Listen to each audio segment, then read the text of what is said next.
spies need to remain completely anonymous. They need to go to where they need to go, listen in, pick up information and clues, and then when they leave, be completely forgotten.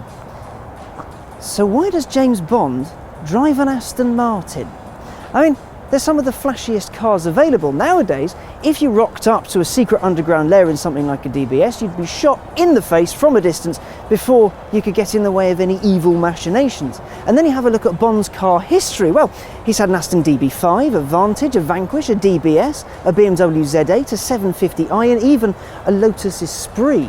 I mean, they're hardly subtle, are they? But the man who owned that Esprit didn't only play James Bond. No, Roger Moore played Simon Templar, the Saint.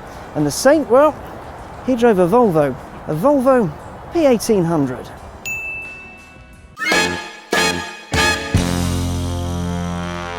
Mr. Templar drove a P1800 S, which had 118 brake horsepower and would do around 110 miles an hour. What we have here is an original P1800, and that has about 100 brake horsepower, so it's still fairly nippy. Ish.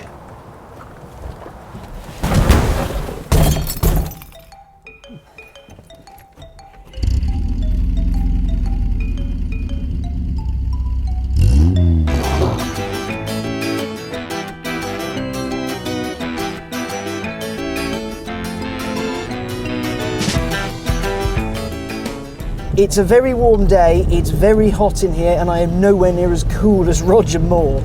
But tell you what, this thing is awesome. It's so cool. Smoking around town, I feel like proper 60s badass, like I've just gotten in from the advertising house and I'm just zooming home to the wife. The development of this car is actually really, really interesting, because in 1957 Volvo wanted a sports car. They tried it before with the P1800, and that didn't sell very well anywhere. So what Volvo did was they took a hand-built concept to Karmann in Germany. You may know them for the Karmann gear. And Karmann went, yeah, we'd love to build your car. Until VW found out. VW didn't like that because, well, Karmann was their sort of main manufacturer, and they went, if you do that, we'll take away all your lovely contracts. So Karmann backed out, leaving Volvo at square one. And the P1800 nearly didn't happen. Thing was, a last-minute reprieve occurred. Volvo went to see Jensen, you know Jensen as in the Healey and the Interceptor, and said, would you kindly build us a car? Jensen went, yes, we'd love to, that sounds amazing. And lo, a deal was signed. Jensen was to build 10,000 P1800s for Volvo. Now, over its 12-year lifespan, there were 4 versions of the P1800. You got this, the standard P1800, built by Jensen. Now, only 6,000 of the 10,000 ordered cars were ever made, and that's because there were a few British quality issues. Sorry about that. Then production moved to Sweden, and the Volvo P1800 S was born.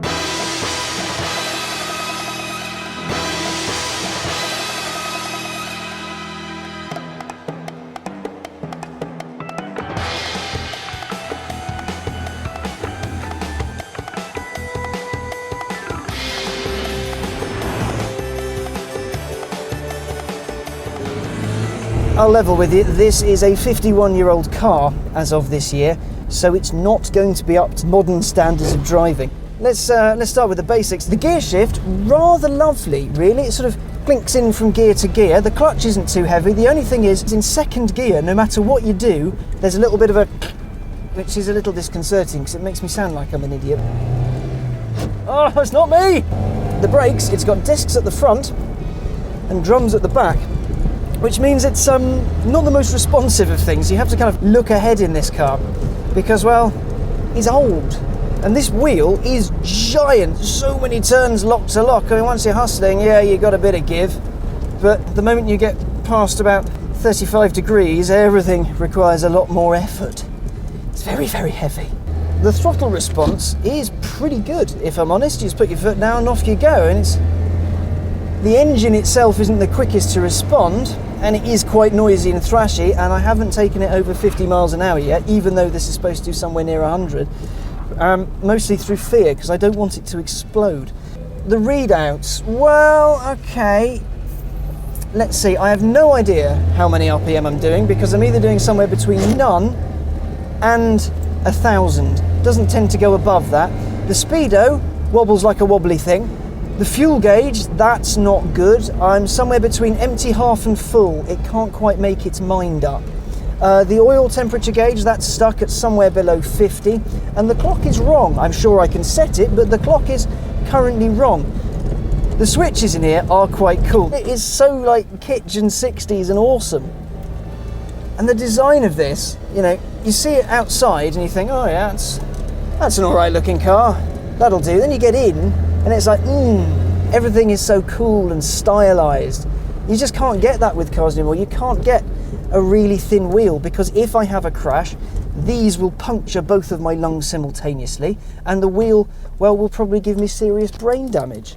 But look at it. I mean, the seats are cool, the door releases are cool, the carpet inside is cool, the gear lever's just a nice little dainty thing, the ashtray's a little drawer. It's really awesome.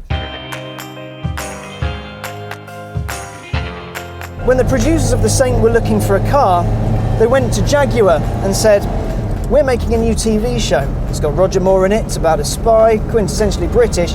We'd love to have your car as the star. And Jaguar went, nah, we don't need any more publicity, we're fine. So they went to Volvo, who went, yes, please, have some cars, take them off our hands. We'd love it to be in the show, and the rest is history. Everyone I've shown this car to, no matter how old they are, have gone, oh my God, that's the Saint's car. That's Roger Moore's car, that's awesome. Damn right it is, this thing's amazing. This car is now synonymous with Roger Moore being cool. Dun dun dun dun dun. While the P1800 has fins and a snouty nose, it's not as ostentatious as, say, a Jaguar E-Type. I mean, it looks good, but in the 60s, certainly not enough to make people stand and stare. And it's got enough power, but not so much that it'll get you into trouble. If anything, the P1800 is a perfect spy in itself, and it helps that there's plenty of eyebrow room.